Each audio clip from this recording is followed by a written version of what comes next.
Buonasera, ospite di questo nostro approfondimento qui a TVA, e questa sera il sindaco della città di Agrigento, Calogero Firetto. Grazie sindaco per aver accettato il nostro invito. Sindaco, vorrei iniziare questa nostra intervista considerando che siamo a qualche giorno trascorso dalla Santa Pasqua, prendendo spunto dall'omelia del cardinale Don Franco, un Don Franco non tenero che da sempre ha bacchettato i politici e spronato i cittadini a uscire da questa apatia in cui versa la città.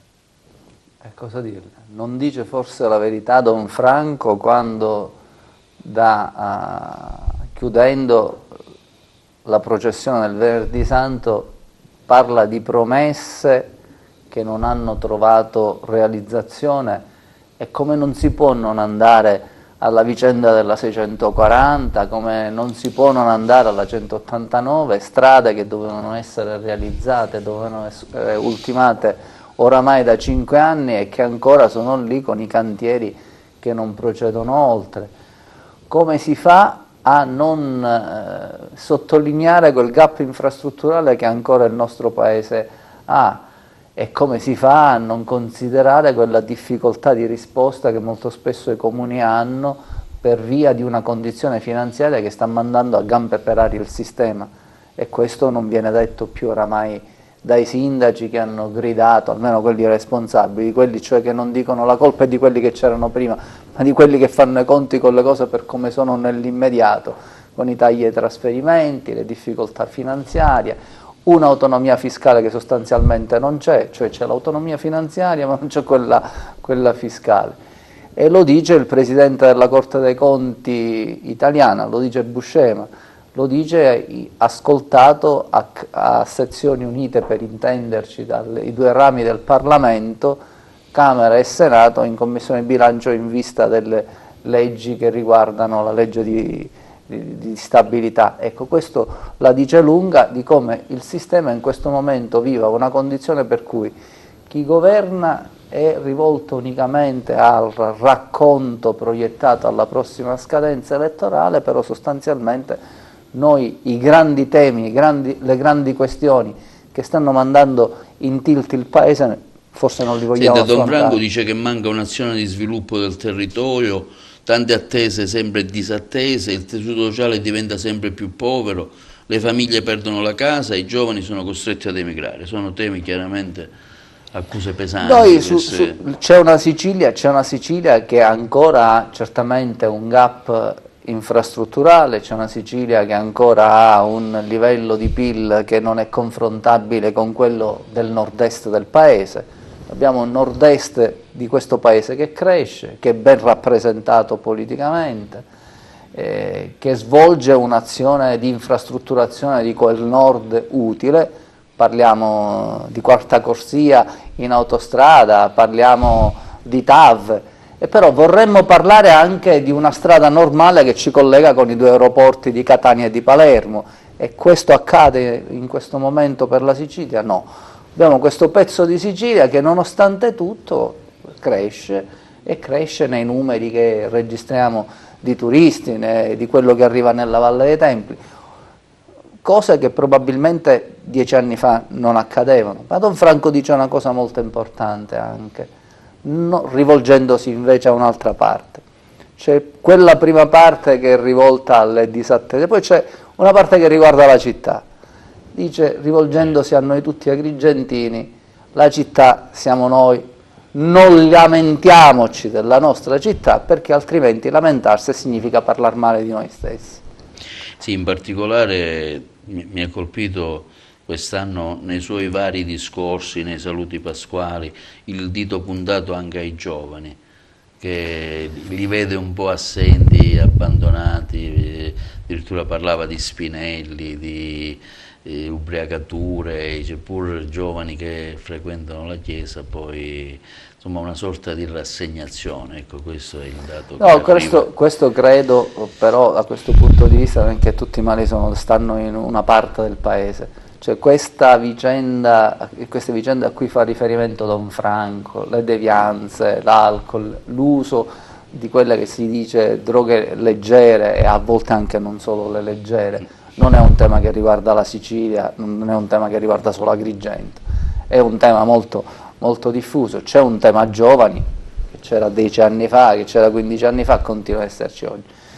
Cominciamo a verificare però anche dei fatti nuovi in città, secondo me. Mentre abbiamo vissuto un tempo in cui studiavano, andavano fuori e lì ci restavano, ed è una cosa che accade, continua ad accadere. La mobilità è figlia del tempo contemporaneo e fa parte della vita. Si studia, si lavora in un posto, poi si va in un altro.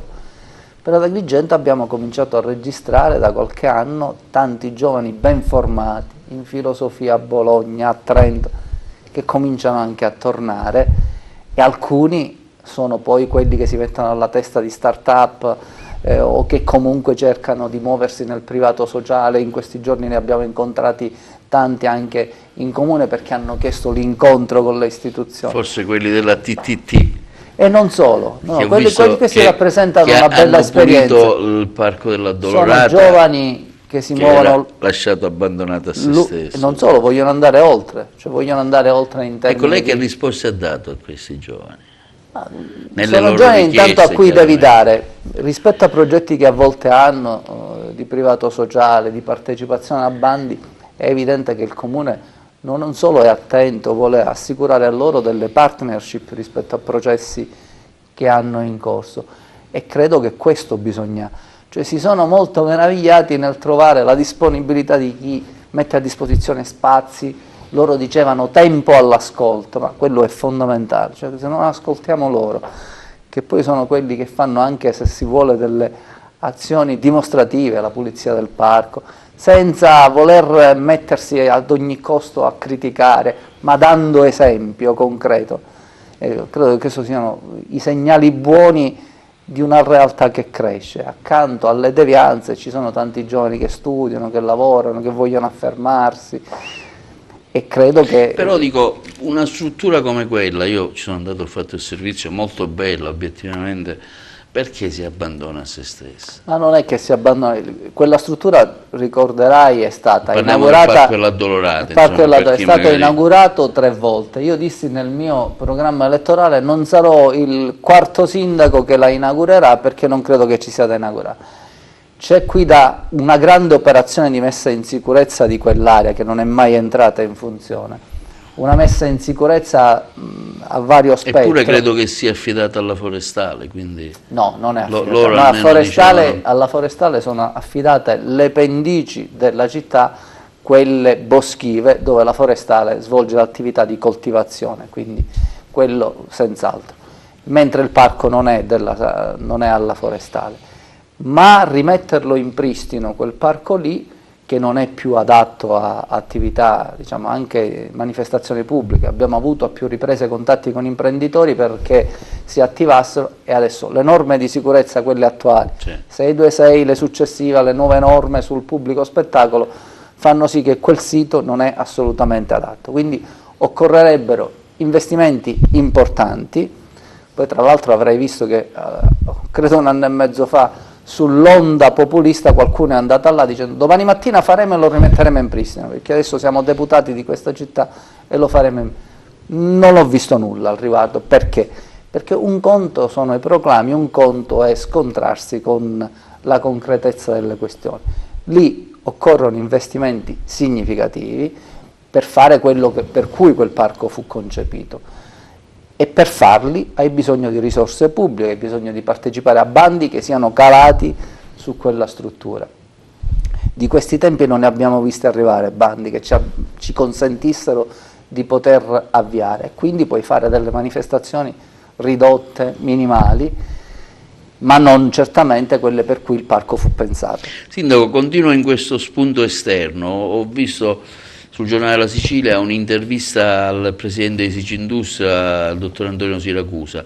Ecco, parlava che delle difficoltà nell'Agrigentino che esistono per chi fa impresa, per chi dovrebbe creare sviluppo, l'impresa, Sicindustria, insomma Confindustria, dovrebbero creare sviluppo. Però ecco, parlava di isolamento infrastrutturale, come lei ha detto poco fa, mancato il raddoppio dell'Agrigento-Caltanissetta, della Palermo-Agrigento assolutamente non se ne parla, se non il blocco dei cantieri nella zona palermitana, l'anello Agrigento-Castelvetrano, la strada per Gela-Comiso dove esiste anche un aeroporto, insomma.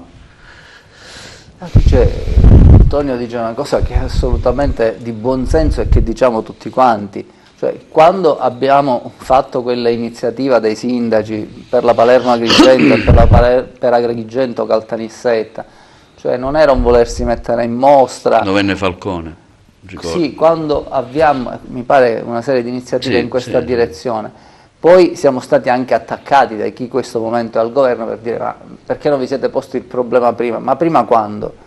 Prima il cantiere era aperto, prima il cantiere funzionava, si potrà dire che non andava alla velocità che ci si attendeva, però funzionava e il lavoro andava avanti. Abbiamo vissuto questo momento di stallo con le imprese e quindi il concordato preventivo alla ditta, al general contractor. È evidente che la protesta va animata adesso. E non siamo stati soli, perché i cittadini sono scesi in piazza a Caltanissetta, una manifestazione partecipatissima, con quell'atto di magnanimità, devo dire, che si è avuto dal Vescovo pure di Caltanissetta, che è stato con noi sul palco per il comizio finale di quella manifestazione. Ecco, la Sicilia, questo pezzo di Sicilia, comincia a gridare la necessità di avere una risposta infrastrutturale. Poi la venuta di Conte, del Presidente del Consiglio Conte, quando mi si fa innanzi dicendo: vedo che lei protesta. Ecco, la risposta è stata chiara: ma secondo lei cosa dovrei fare? Anche Toninelli.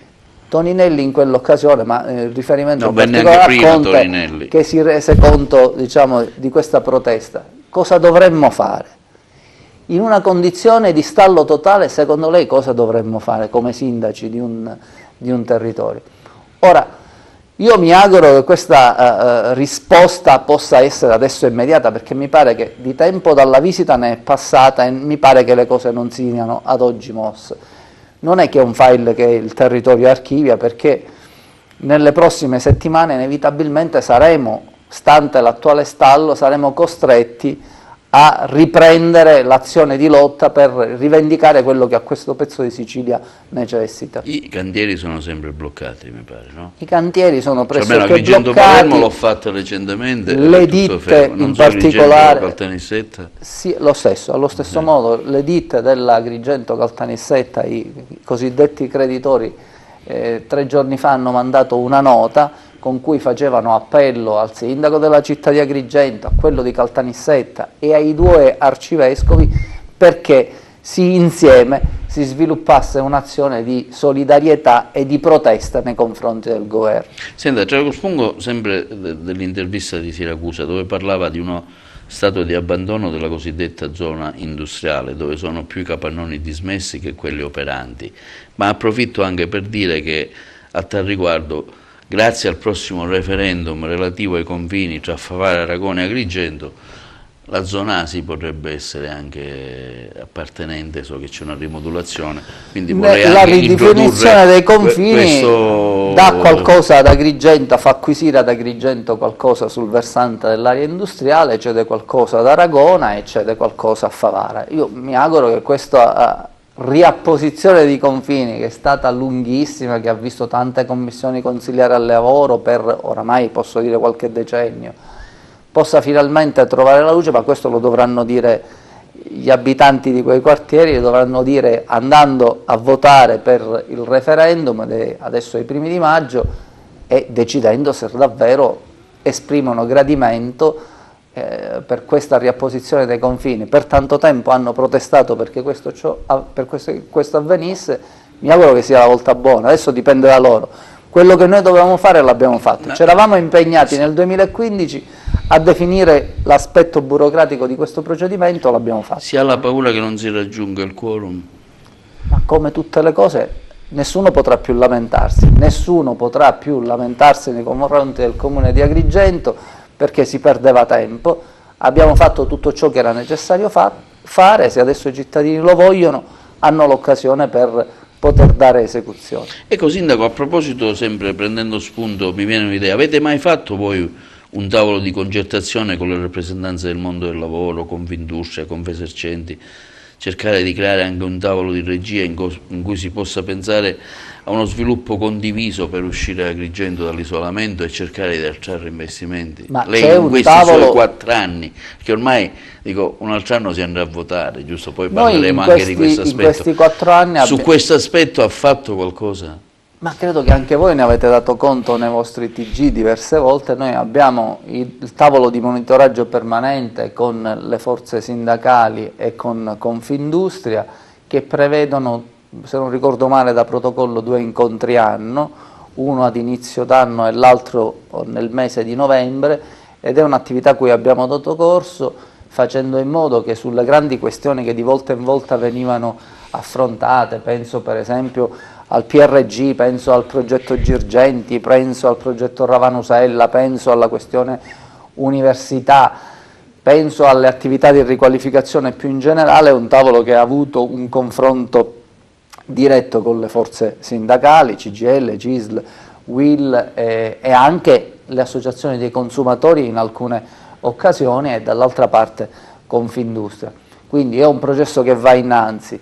Adesso per esempio sulla vicenda dell'Urban Center questa attività di azione condivisa sulle linee di sviluppo della città sta andando avanti con gli ordini professionali e con tutti quelli che sono gli attori non solo delle politiche di sviluppo territoriale, ma in particolar modo in quest'altra parte anche con quelli che si occupano di attività turistica sul territorio e che sono quelli che in questo momento costituiscono l'elemento di particolare traino.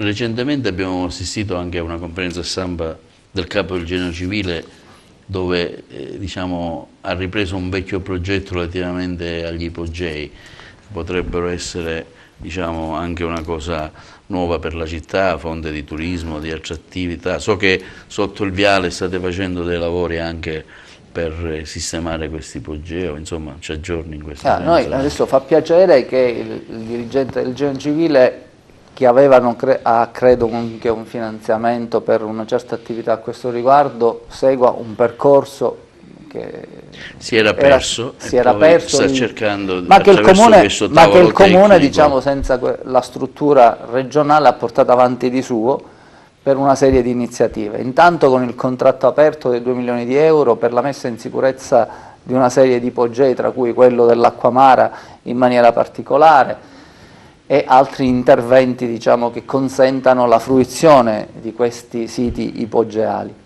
L'altro è l'intervento a cui si faceva riferimento sotto il Viale della Vittoria, i cui lavori sono in corso e sono in fase avanzata.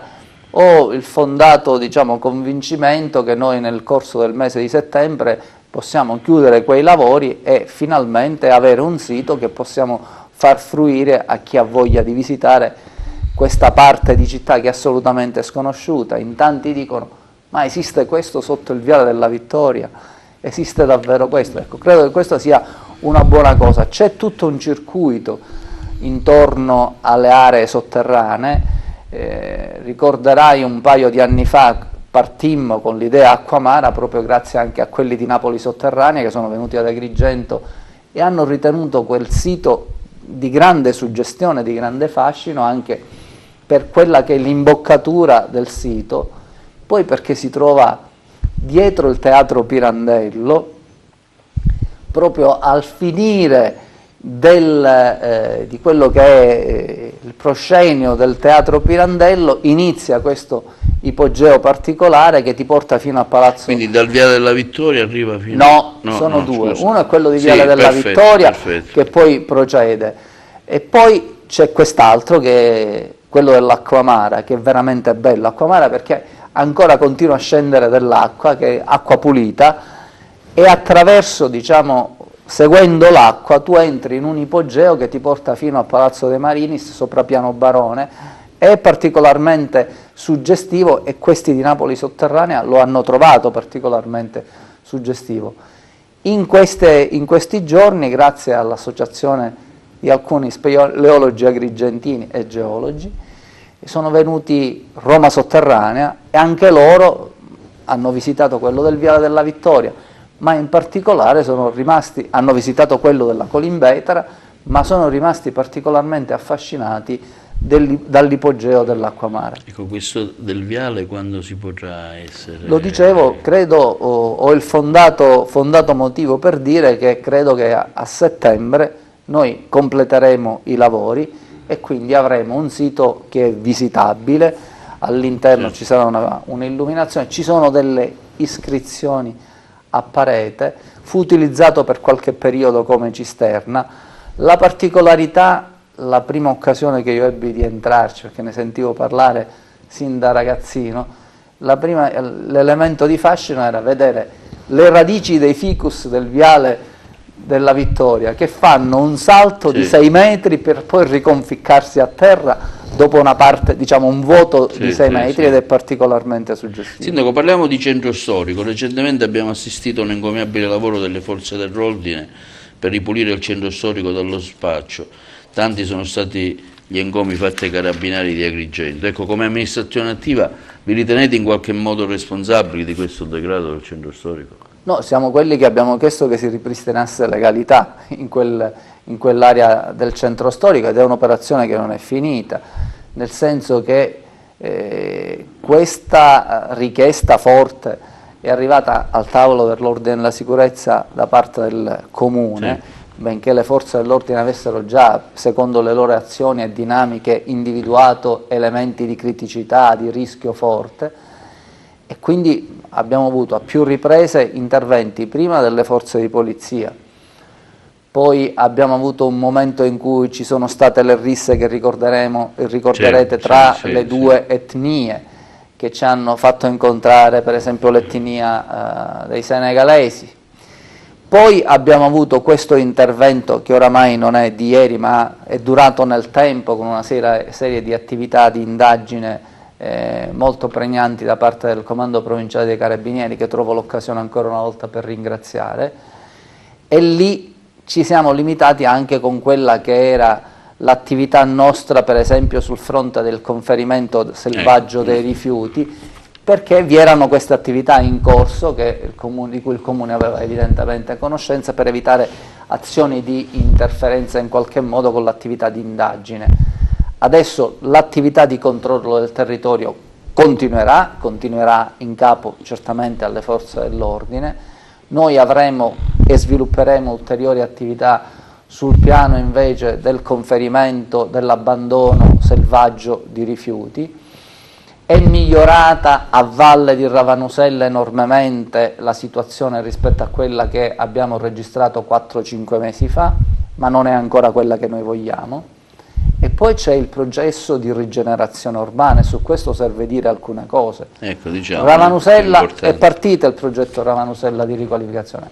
Noi abbiamo ad oggi il 60% delle ditte private, e quando parlo di ditte private mi riferisco a proprietari di immobili, i quali hanno immobili fatiscenti, non sono nelle condizioni o non hanno voglia di riqualificarli, di metterli in sicurezza, e hanno accettato il prezzo di cessione perché il Comune, secondo il bando che ha avuto con l'interlocutore privato individuato a seguito di bando, possa effettuare quell'attività di riqualificazione che è prevista da progetto. In tutto questo, ancora ad oggi, abbiamo un 40% di residenti che non ritiene di dover cedere, ma non ritiene neanche di mettere in sicurezza, e quindi sono in corso di cosa si fa in questi casi? Stanno arrivando intanto una serie di ordinanze di messa in sicurezza nei confronti dei privati, i quali, ove non ottemperano, evidentemente saranno denunciati. L'operazione evidentemente non è così semplice e facile, perché poi si innescano dei contenziosi nei confronti dei quali il Comune deve, che il Comune deve fronteggiare. Ora lì abbiamo una situazione per cui abbiamo le risorse per poter operare, il privato che è in condizione di poter operare e una serie di contenziosi col privato, per cui non faccio né faccio fare. Allora, quando si dice giustamente i centri storici cadono, Bene, cadono, i centri storici non sono di mano pubblica, i centri storici sono fatti di abitazione che sono di privati cittadini. Certo. Allora, il pubblico nell'ambito di progetti di finanziamento fa ciò che riguarda opere pubbliche, nel caso di specie, come quello di Ravanosella, sta facendo oltre, cioè si inserisce in maniera pervasiva all'interno di un processo di rigenerazione, intervenendo nei confronti dei privati. Però ci sono le leggi di questo Stato, ci sono i contenziosi. Un caso, abbiamo la vicenda di una quindicina di unità immobiliari che sono di proprietà di una ditta non più esistente a Porto Empedocle, che si trova fuori di Agrigento, perdona, che non è nel circondario di questa provincia. Sì.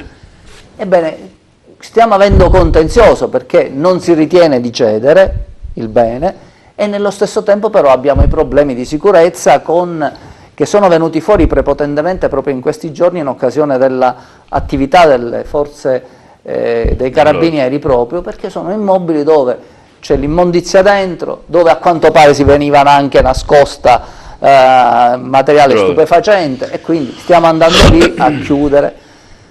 Sono processi che possono sembrare semplici da aggredire, in realtà presentano una serie di complicazioni. E come in questi casi, scusami, ripeto, un comune cosa può fare? Se è quello che prevede la legge. Il cittadino fa l'ordinanza, l'ordinanza è messa in sicurezza, se non lo fa si apre il contenzioso con il privato. Se i comuni avessero quantità di denari sufficienti, metterebbero in sicurezza, poi si fanno risarcire le somme da parte del privato. Quando i soldi sostanzialmente non ci sono, non puoi mettere in sicurezza 100, 200 abitazioni di privati, primo perché non hai i soldi, e poi l'attività di recupero non è che l'indomani mattina fai l'opera e te li danno i soldi. Devi avviare un'azione di recupero che non sai, primo, se va a buon fine, e il più delle volte non va a buon fine, e quando va a buon fine l'avrai a buon fine fra 10 anni, cioè quando si conclude un giudizio. Ecco che il processo è particolarmente complicato. Per alcuni casi dove la situazione di fatiscenza è veramente importante e non prevede delle formule alternative, andremo lì e demoliremo. Tra l'altro i fruitori maggiori di questo spaccio erano proprio tantissimi studenti, tantissimi giovani, quindi questo dimostra che c'è anche un problema sociale aperto, insomma, nella città. Ribadisco quello che ti dicevo un momento fa, cioè il tema dell'uso di sostanze stupefacenti non è di questa mattina, non è di ieri, appartiene alle città. Io adesso non so se noi come città siamo tra quelle che presenta il maggior fenomeno di devianza rispetto al resto del paese. Io ho già il ricordo dei miei 15 anni, quando si faceva la gita fuori Agrigento, quando facevamo la gita fuori e si andava per esempio a Ravenna, tanto cosa mi capitò a 16 anni alle secondarie, vedemmo un mondo che noi di Agrigento sconoscevamo, cioè si spacciava in pieno centro storico a Ravenna in ogni angolo, non in un quartiere, in ogni angolo, andavi a fare visita a una chiesa importante e trovavi lì accanto ad angolo qualcuno che stava armeggiando, e scoprimmo un mondo che noi probabilmente, diciamo, oggi magari viene più noto, ma a quel tempo non conoscevamo, quindi è un problema che purtroppo con cui dobbiamo ancora fare i conti. Sindaco, parlando di giovani, parliamo dell'università. Un'università, abbiamo visto un open day affollato, non lo era da diversi anni, quindi diciamo si spera bene, potrebbe ripartire il ruolo di fulcro, diciamo, universitario ad Agrigento. Voi avete speso tanto, insomma, qual è il futuro? Qualche corso oppure si aumenterà l'offerta universitaria?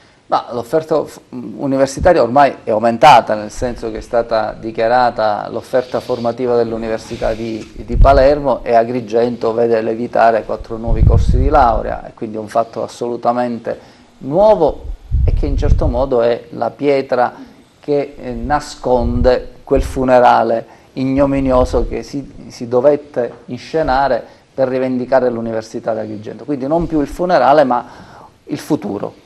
Il futuro che c'è, il futuro prossimo che arriva, quell'open day molto partecipato, una manifestazione a luglio dell'Università di Palermo per i laureati a Giunone, davanti al Tempio di Giunone, sarà ancora un altro indice di quanto Palermo si scommetta sul territorio agrigentino, e poi nuovi corsi di laurea che non possono che essere spostati da alcune parti proprio ad Agrigento, perché penso per esempio alla parte che riguarda l'economia del turismo, dove Agrigento sta avendo dati importanti e fra l'altro ha un territorio che è particolarmente vocato a poter accogliere corsi di laurea di questo tipo.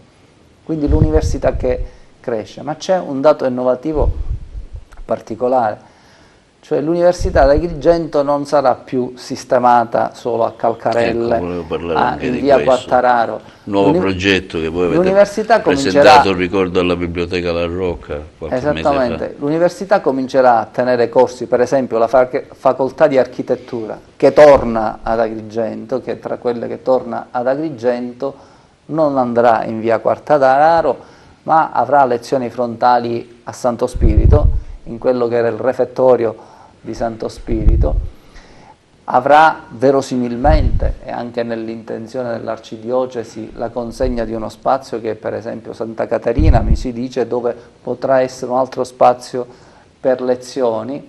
Noi rimane la disponibilità ancora per l'Università del Palazzo Tommasi, cioè, per intenderci, non un'università che tu cataloghi in uno spazio definito, ma l'università nel centro storico e nei beni particolari del suo centro storico.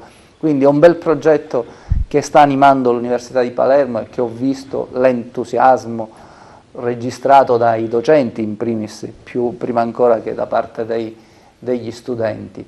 E poi dentro Girgenti c'è quell'iniziativa che è l'unica che non perderemo certamente, dell'ex ospedale all'ingresso di via Atenea. No, quando dico, lo preciso, via Atenea, perché quando parliamo di ex ospedale pensiamo tutti a San Giovanni, quelli della mia generazione, dell'ex ospedale di via Atenea, dove quei portali chiaramontani verranno rivalorizzati con un progetto al quale ha lavorato all'università architettura, la facoltà di architettura e la facoltà di ingegneria, e sarà un bel progetto che fornirà un asset importante ad apertura di quello che è il nostro centro storico, cioè la Porta di Ponte. Sì, ricordo la conferenza stampa che avete fatto, ma i lavori sono là a divenire come... Il progetto esecutivo è oramai completo e adesso si può avviare la fase di gara, atteso che una porzione del finanziamento è data proprio dall'Università di Palermo,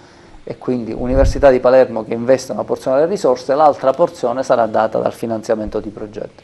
Sì, ma ci può essere un incremento, un'apertura, una collaborazione con altre università oltre che Unipà, non so, penso, non so, Core, si facevano tanti nomi, Iulme, altri, insomma altre strutture universitarie. Dico. Agrigento ha avuto la condizione della morte, e in presenza della condizione della morte, perché Palermo non intendeva assolutamente investire, si è dovuto fare di necessità virtù. E allora ci guardavamo intorno per comprendere quali collaborazioni con altre università, e quindi si è avviata l'attività di scouting con Core, si è avviata un'attività di scouting con l'UMSA.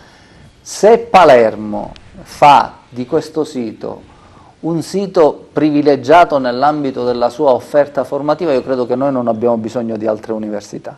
Sindaco, facendo un passo indietro, mi riferisco all'attività di ricerca di evasori nella zona del centro storico relativamente ai rifiuti. Ecco, possiamo fare un po' un resoconto, perché abbiamo visto che sembra che parta, poi arriva sempre l'imprevisto, la discarica di Bellolampo, la discarica di Motta, la discarica di Catania, insomma ci sono sempre degli imprevisti per cui i cittadini, quando pensano di arrivare a uno stato ottimale, pum, si blocca.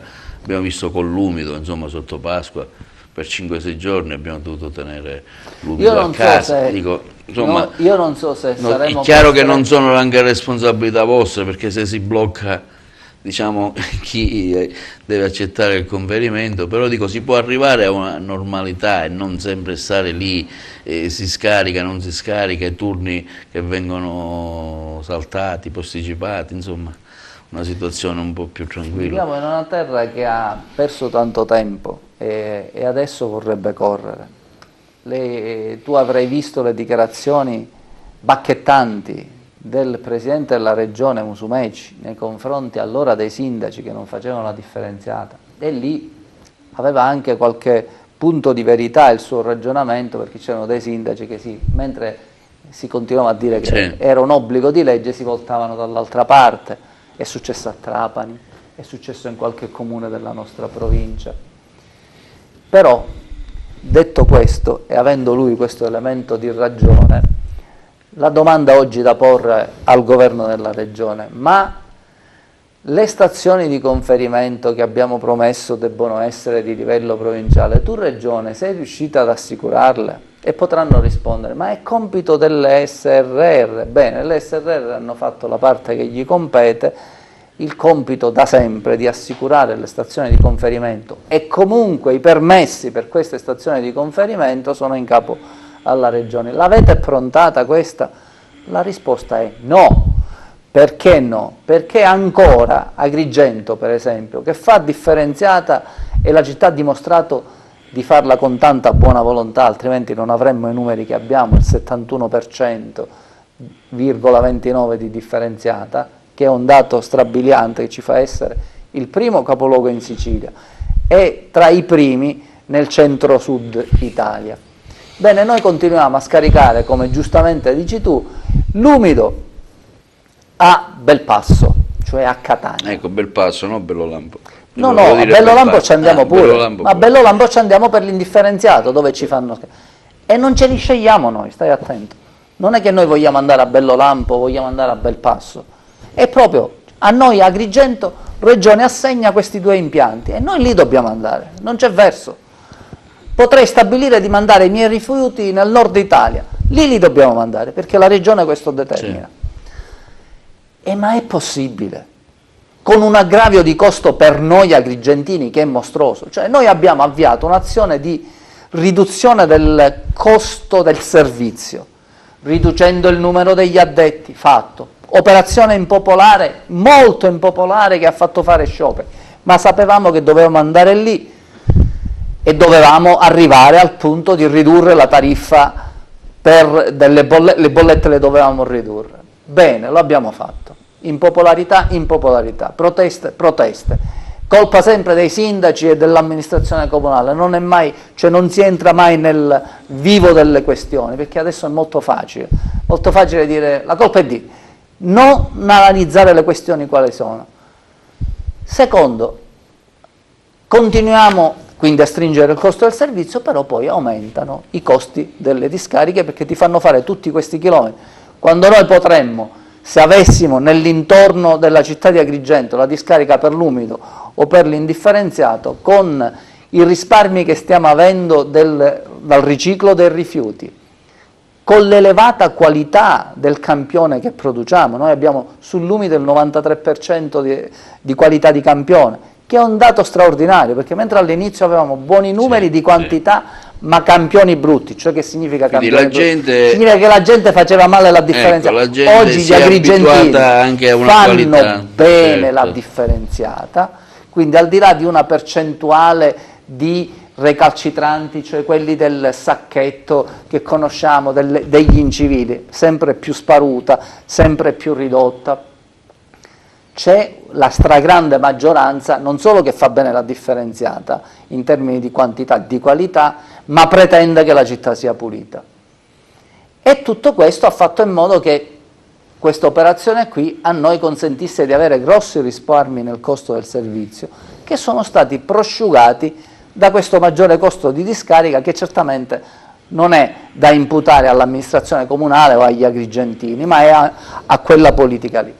Se noi riuscissimo a comprimere questo costo, ma lo deve realizzare con l'impiantistica la Regione, noi avremmo dei risparmi veramente straordinari.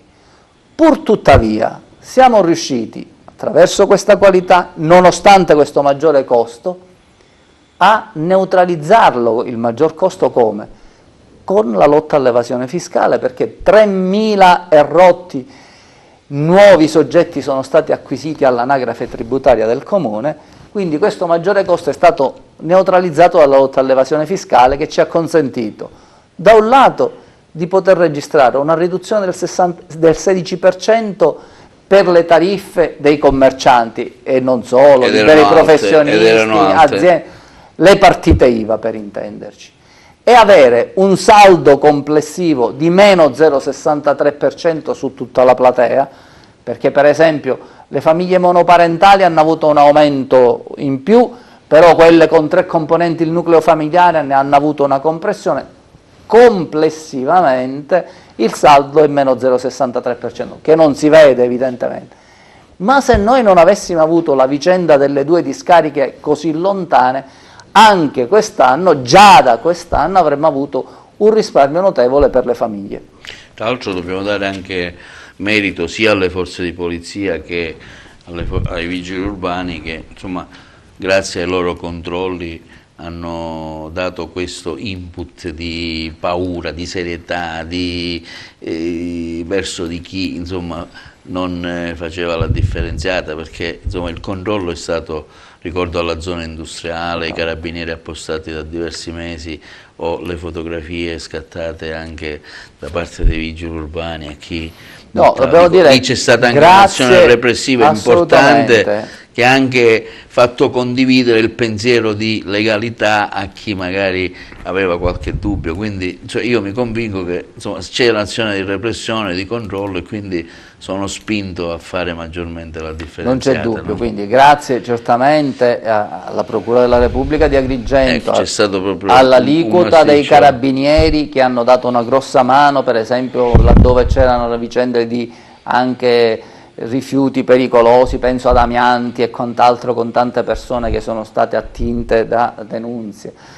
Penso all'attività della polizia municipale, con gli appostamenti, con l'uso di altri mezzi tecnici che hanno consentito di individuare persone che non smaltivano civilmente i rifiuti, ma non possiamo non ringraziare gli agrigentini, perché il controllo sociale è venuto proprio dai nostri concittadini, che hanno chiamato le forze della polizia locale molto spesso per indicare alcuni fatti che si verificavano, per indicare soggetti che non si muovevano in linea con lo smaltimento dei rifiuti. Ecco, segnalare tutto questo, il controllo sociale è molto importante, perché è quella condizione che ti fa passare dall'azione repressiva ad un'azione che è preventiva e che è condivisione. Anche se ancora ci sono delle zone dove la gente ancora scarica abusivamente. Ci sono in particolare in alcune aree, intanto per esempio in alcune aree del centro storico ci sono in questo momento delle attività in corso, e di questo non intendo parlare, si vedranno i risultati, vedremo i risultati.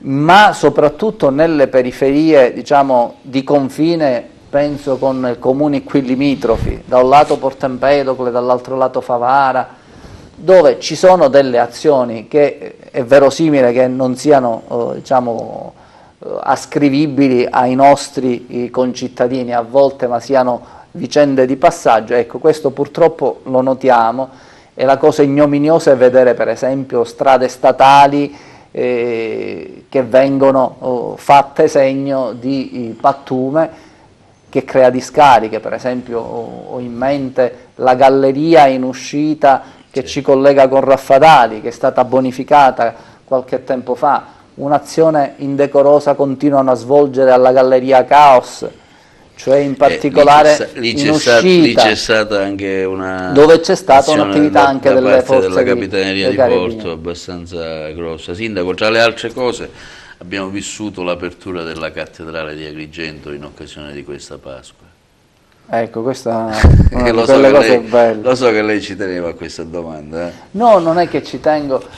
Sì, perché si è vissuto in tanti anni, abbiamo sempre seguito quotidianamente le varie difficoltà, i vari annunci di finanziamenti, le varie passerelle, insomma, fatte da ex presidenti della regione, insomma, lasciamo stare. Ho il ricordo del 2012, non ero sindaco della città, e ho il ricordo dello spostamento di alcuni uffici dell'arcidiocesi che venivano spostati perché c'erano l'allargamento della fessurazione che veniva monitorata con i piezometri. Ho ben chiaro quel ricordo, quindi tanti anni di chiusura della cattedrale, molti agrigentini, ragazzi agrigentini, non conoscevano neppure l'interno di quella basilica cattedrale.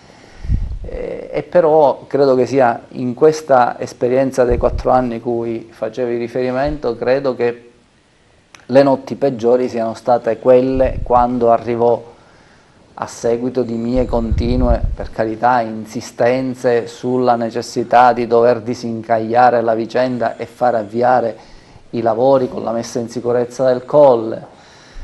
La marcia. La marcia arriva dopo, arriva un momento dopo. A seguito di questa continuazione di pressione, allora c'era un altro presidente della regione, c'erano altri assessori, qualcuno anche. Bene, a seguito di questo arrivò una nota della protezione civile dove sostanzialmente diceva: vedete che sta accadendo tutto, andate a vedere quello che dovete fare. E andate a vedere quello che dovete fare non è che lo scrive al presidente della regione che ha competenza sul colle. La sicurezza non è in capo a nessun altro, la sicurezza è in capo al sindaco.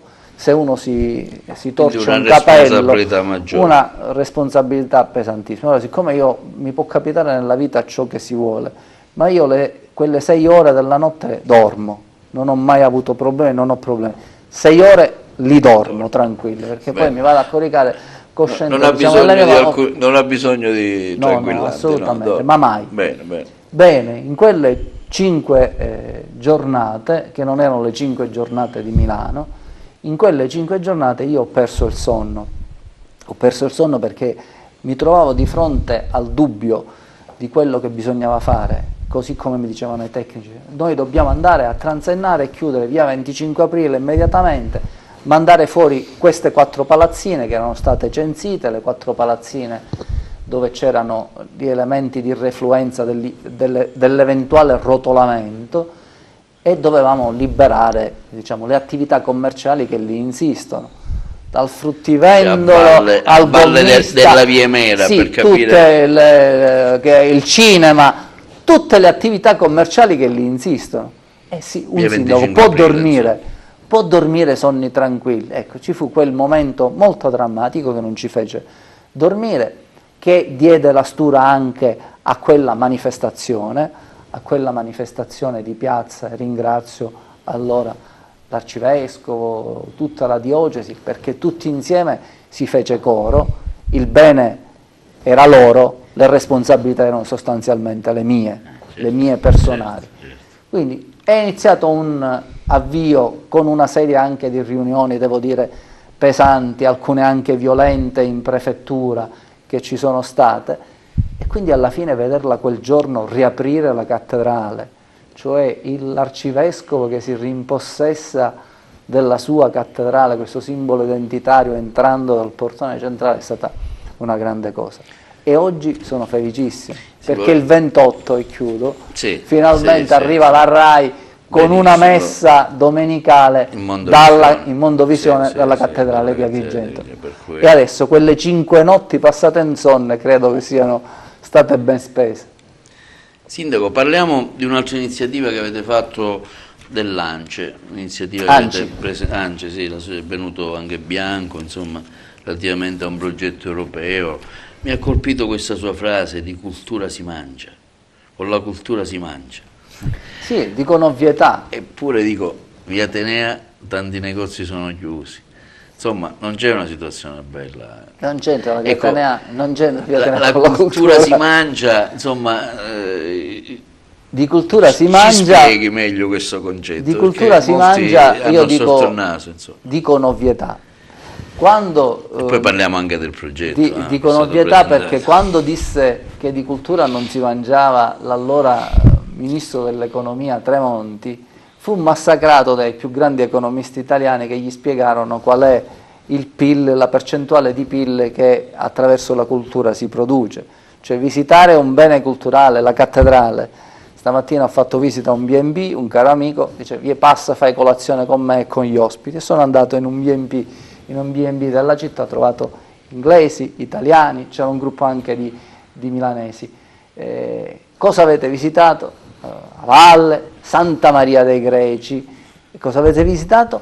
La cattedrale. Questa è cultura, sono beni culturali, il turismo legato ai beni culturali e ha una certa percentuale di PIL, così come c'è il turismo religioso. Quindi quando si dice di cultura si mangia, si dice che dei beni culturali, attraverso i beni culturali inevitabilmente si mangia. Con la Valle dei Templi dissi una cosa di poco, se si vuole, valore. Io non parlo dell'indiretto, anche di quello che è il diretto, cioè quelli che accudiscono Valle dei Templi, lo scerbatore, sì, l'agricoltore, quello è il reddito che resta e vivono attraverso il bene culturale. La biglietteria della Valle dei Templi, i ragazzi che hanno messo su famiglia nelle biglietterie sono ragazzi che vivono di beni culturali, quindi di cultura si mangia, con la cultura si mangia. Cosa dobbiamo fare in modo? E questo era il senso di quel convegno, farlo diventare per quelle aree che sono particolarmente evocate.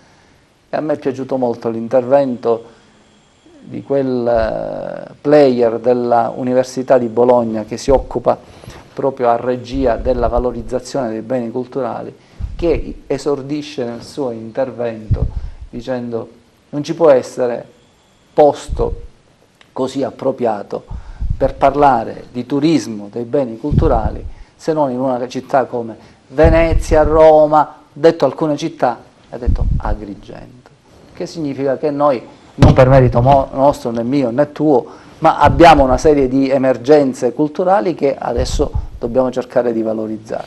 Io ho intervistato il professore Lepore, stamattina è arrivato un comunicato stampa di un'iniziativa allargata a tante università, loro ogni anno fanno un'attività all'interno del parco, insomma era entusiasta, sì, della storia, qui si scava e c'è la cultura greca, la cultura romana, la cultura sicana, proprio, insomma. Tra l'altro non è che ti sei fermato ai quei beni, no, noi allarghiamo l'offerta perché si è trovato il teatro antico, perché adesso si è trovato la parte delle terme all'interno del monte dell'Agora Superiore, cioè questa attività si è migliorato quello che era un tempo la Colimbetra, che era un'area di discarica. Io ricordo negli anni 70, ecco, ci sono anche investimenti da parte negli anni 70 mi portava mio padre per farmi fare questo giro tra le campagne e lì c'era la discarica, c'erano le carcasse delle 500, c'erano i pneumatici, c'erano i frigoriferi, le vecchie televisioni.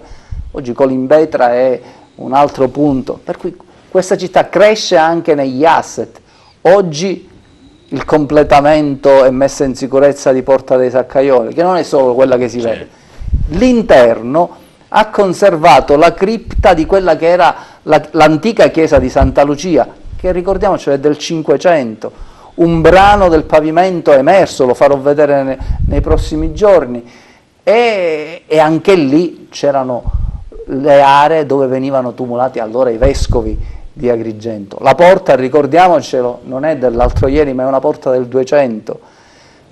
Credo che poco a poco ci riappropriamo di spazi, di simboli che riguardano la storia della nostra città. Forse abbiamo perso troppo tempo a non farlo, ma adesso stiamo andando veloce. È alla vigilia del 2020 che queste cose trovino un momento di accelerazione, forse un segno dei tempi per la città che vuole guardare al suo futuro. Parliamo della rete idrica, commissariamento di girgenti acque, acqua pubblica, ecco, come vede questa situazione? Insomma, arriva il finanziamento, non arriva, i commissari cosa stanno facendo? So che ora hanno preso in carico anche idrotecniche, per cui anche i lavoratori, ho parlato con qualche lavoratore che era preoccupato, si parlava di licenziamento in tronco, insomma, però ho visto che c'è da parte dei commissari un'apertura verso questa realtà. Ecco, vorrei parlare un attimo, accennare il discorso dell'acqua pubblica. Sulla questione più generale della vicenda della gestione dell'idrica ad Agrigento abbiamo trovato occasioni tante per parlarne qui e non voglio ripetere sempre lo stesso disco perché diventa se no un disco rotto. Però rispetto al tema nuovo che tu introduci e di cui noi abbiamo avuto modo di discutere in altre occasioni, cioè il tema della rete idrica, noi abbiamo avuto un momento in cui ci fu un decreto, qualcuno si prese pure una cittadinanza onoraria e diciamo i soldi non sono arrivati. Adesso le vicende che riguardano Girgenti Acque. Lo scorso mese è stata finalmente svolto un incontro che doveva essere operativo. L'incontro operativo diceva questo: atteso che non c'è la disponibilità da parte del privato di poter cofinanziare l'investimento per tutta una serie di vicende che sono note a tutti quanti, non essendoci più questo, noi cosa vogliamo fare? Vogliamo continuare a perdere ancora il 55% dell'acqua nel retico labrodo della città di Agrigento, per cui l'agrigentino compra, usa 1 litro di acqua e ne paga sostanzialmente 2 litri, cara, direbbe mia nonna, cara ed amara. Per cui questo non è possibile che si continui in questo, atteso che le risorse pubbliche ci sono. Allora, abbiamo queste risorse pubbliche, tralasciamo la parte del cofinanziamento privato, pare acclarato che si debba andare a gara pubblica, perfetto, si vada alla gara pubblica, con i risparmi di gara, intanto si rimodula il progetto e si restringe, non essendoci la parte del cofinanziamento privato, con i risparmi della gara. Si può fare questo tecnicamente? Lì l'assessorato dice che si può fare, adesso se poi cambiano linea ce ne diano conto, ma dice che si può fare. Se si può fare, con i risparmi della gara si possono finanziare altri pezzi di rete che sono stati per esempio compressi nella prima fase di progetto, e quindi riuscire ad avere un sistema di rete complessivamente che non sarà il 100% di quello inizialmente programmato, ma sarà l'80%, avrai certamente inciso, questo 80% avrà inciso in quel 55% di perdite che in questo momento abbiamo. Allora, Lati, sì. La sindaca di Sciacca, presidente Lati, che è stata in questo senso anche sensibilizzata da parte nostra, l'assessore regionale al ramo, sono investiti, e noi non mancheremo di seguire questo percorso in maniera insistita, perché secondo noi ad oggi, stante le vicende di Girgenti Acque, l'unica via di soluzione non può che essere questa. Sindaco, parliamo di dolenti note, situazione amministrativa del Comune. In questi 4 anni, da quando è iniziato il suo mandato a oggi, qual è la situazione? Migliorata, peggiorata? I debiti sono aumentati del Comune? No, noi abbiamo una situazione finanziaria di debito che è drammatica, ma drammatica lo sapevamo che lo era. Di più l'introduzione dell'armonizzazione dei conti, che non permette a nessuno più di scherzare sul sistema dei residui. L'armonizzazione dei conti inevitabilmente è l'appostamento dei fondi svalutazione, dei fondi rischi, quindi fondo svalutazione crediti, oppure ancora il fondo che devi mettere da parte per la Tari non pagata, o ancora per il contenzioso, per il rischio da contenzioso, cioè sostanzialmente l'aver introdotto un sistema che in qualche modo mutua quello che è il regime privatistico, per cui chi conosce di bilanci aziendali sa che nel regime privatistico ha il fondo svalutazione crediti, ha il fondo di riserva per, il fondo rischi da contenzioso, eccetera. Questo è stato mutuato, però in assenza di trasferimenti che sono adeguati, inevitabilmente non solo comprime la capacità di spesa degli enti, o come nel caso di una grande quantità di enti sostanzialmente la rende impossibile e non ne consente l'agibilità. Il presidente Buscema, di cui parlavamo ad inizio, in questa audizione che cosa dice sostanzialmente? Indirettamente, non lo può proporre lui. La condizione così com'è consegna i comuni ad una impossibilità di avere agibilità rispetto alle funzioni assegnate. E allora è inevitabile dire si rimetta mano alla struttura della finanza locale dei comuni, oppure, come sostiene lui, altrimenti il governo ripensi le funzioni assegnate ai comuni, perché se non gli dai i soldi per fare le strutture, allora togligli le competenze, stabilisci per esempio che anziché, lo dico io questo, fare una legge per Roma Capitale dove gli togli 85 milioni di euro di debito, oppure poi secondo la correzione salviniana ne facciamo una per le città metropolitane, per cui ho l'esigenza di metterci per esempio Catania, che è sfondata dai debiti peggio di Agrigento, e ci metto eventualmente Messina che è in piano di riequilibrio da diversi anni, perfetto, è una bella cosa. E degli altri comuni che vogliamo farne? Di Agrigento, di Siracusa che sono in queste condizioni, di Enna, di tutti gli altri comuni del meridione d'Italia, cosa ne vogliamo fare? Li chiudiamo definitivamente e salviamo Catania, salviamo Roma? Allora c'è la necessità di ripensare la finanza degli enti locali, perché qui la stupidaggine di coloro che arrivano magari eletti nuovi è per poter dare così in qualche modo spiegazione e mettere le mani avanti del loro immobilismo politico o della loro incapacità a fare le cose, diventa molto semplice. Vabbè, la colpa è di chi c'era prima. Non posso fare questo, ma la colpa è di... Ma i miei figli no, a scuola non possono riparare la maniglia del bagno, sì, ma la colpa è di quelli che c'erano prima. Così avanti noi non andiamo. O affrontiamo le questioni con responsabilità e intelligenza, senza toglierci di responsabilità, ma governando l'oggi, perché a me, chi mi ha votato ad Agrigento, non mi ha votato per sentirmi dire la colpa è di quelli che c'erano prima. A me mi hanno votato sapendo che c'era un buco di bilancio che era sostanzialmente di dissesto finanziario. Me lo ricordo quando Miccichè si dimise in protesta con l'allora sindaco che l'aveva appena nominato, perché gli disse qua bisogna dichiarare il dissesto altrimenti me ne vado, e se ne andò. E ancora prima c'era quella situazione di difficoltà e poi dopo c'era quella situazione di difficoltà, è andata avanti. Oggi non ci può essere più questo. Oggi c'è l'armonizzazione dei conti che ti dice non puoi fare più scherzi, perché se non la spegni tu la macchina, te la spegne la Corte dei Conti e ti dici purtroppo tu hai fatto quello che potevi, ora non hai più dove andare avanti. E allora bisogna avere il coraggio, la responsabilità di dover dire queste cose che sono impopolari a volte, sono difficili da spiegare, sono astruse, e magari chi ci sta ascoltando cambia canale, perché sentirsi dire questa quantità complessa di cose fa cambiare canale, però sono le cose che dobbiamo dire e dobbiamo soprattutto fare per cambiare le cose, perché altrimenti continueremo a fare politica da bar. Mi fa piacere questa critica che lei ha voluto fare. Ma riguarda tu, ce lo diciamo in ANCI, ce lo diciamo sempre. Sì, infatti, senta, vorrei continuare, ma purtroppo il tempo penso che siamo andati un po' oltre. Parliamo di queste europee, stiamo assistendo a tante passerelle, tanta gente eletta che si rivede dopo tanti anni alla ricerca di un voto. Io vedo, ci sono parlamentari che neanche conoscevo, mai sono venuti ad Agrigento, in questi giorni si rivedono alla ricerca di un consenso europeo. C'è chi riempie le piazze di folla e magari al Parlamento europeo si prendeva solo lo stipendio.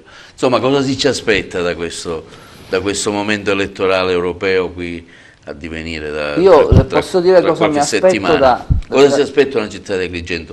Cosa mi aspetto da agrigentino? Mi aspetto una istituzione europea che intanto possa essere più esaltata di quanto non sia accaduto nel passato, perché io penso che oramai sia stata archiviata quell'onda che voleva diciamo, l'assalto a questa istituzione, ritenendo l'Unione Europea come qualcosa di superabile, per cui se eravamo poveri e le realtà nazionali erano poveri, lo erano perché lo era, nasceva da questa adesione al mercato unico, all'idea dell'Europa dei popoli.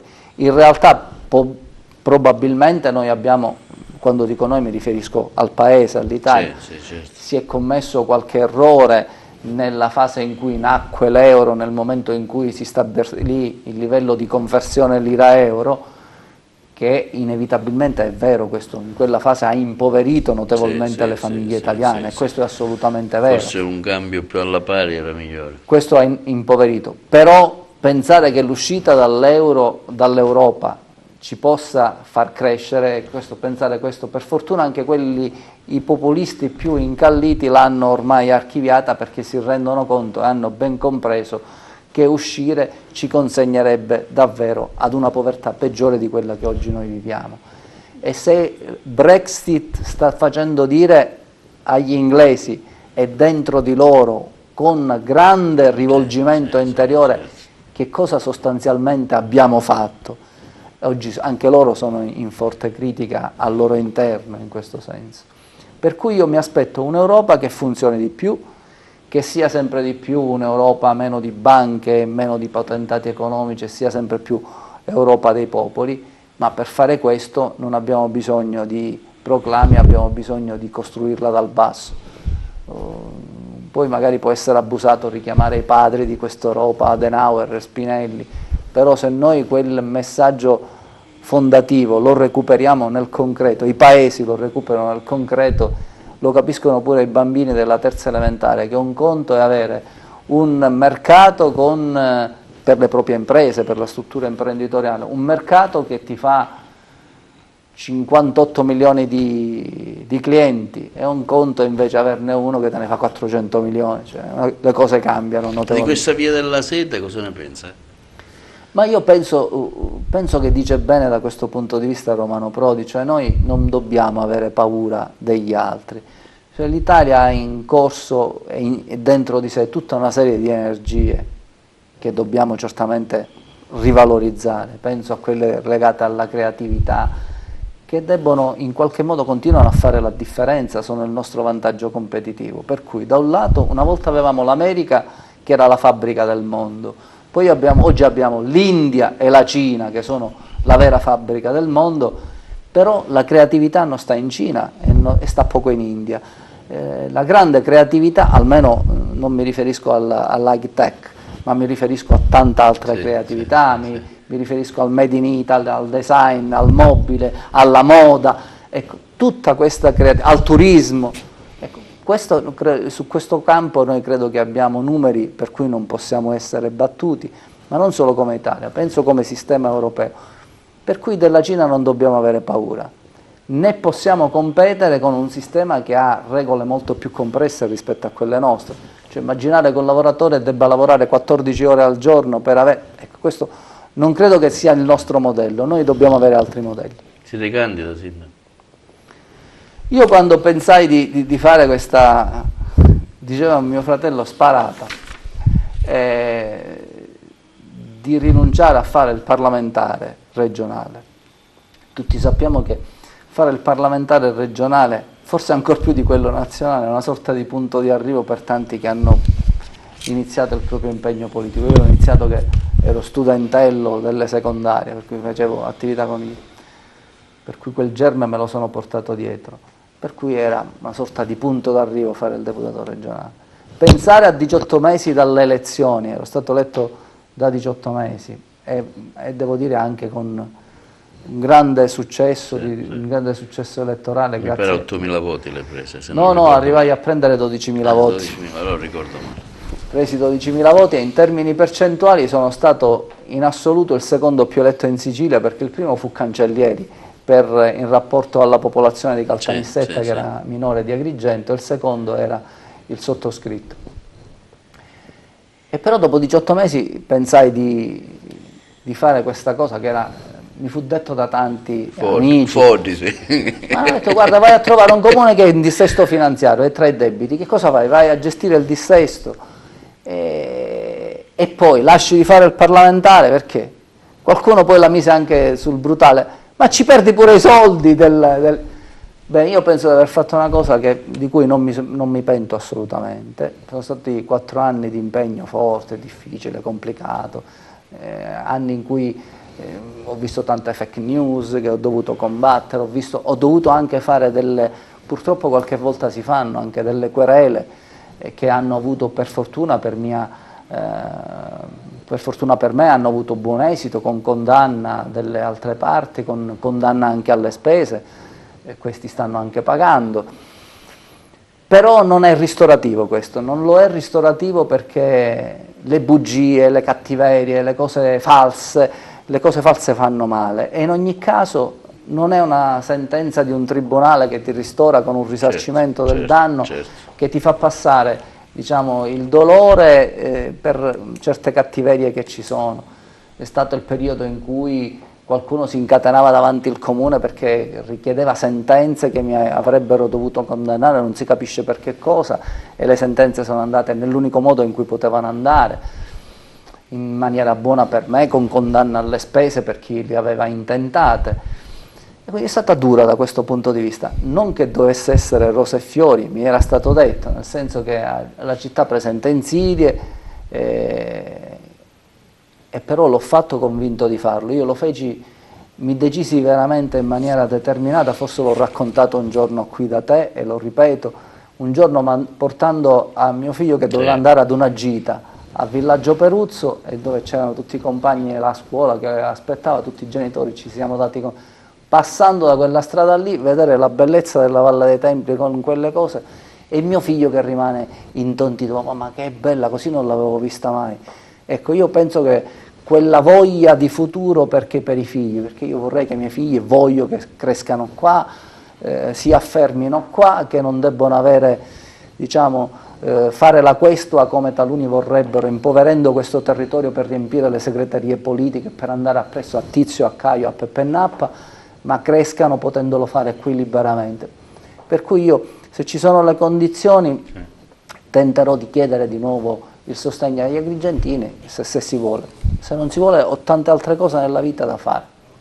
Bene, grazie Sindaco, la ringraziamo i nostri telespettatori per aver seguito il programma, che potete vedere sul canale digitale terrestre 92 in tutta la Sicilia e Bassa Calabria, e poi sui nostri social YouTube, Twitter e Facebook, che sarà caricato a momenti. Grazie Sindaco, buon lavoro ancora, e grazie ai nostri telespettatori, un buon fine settimana.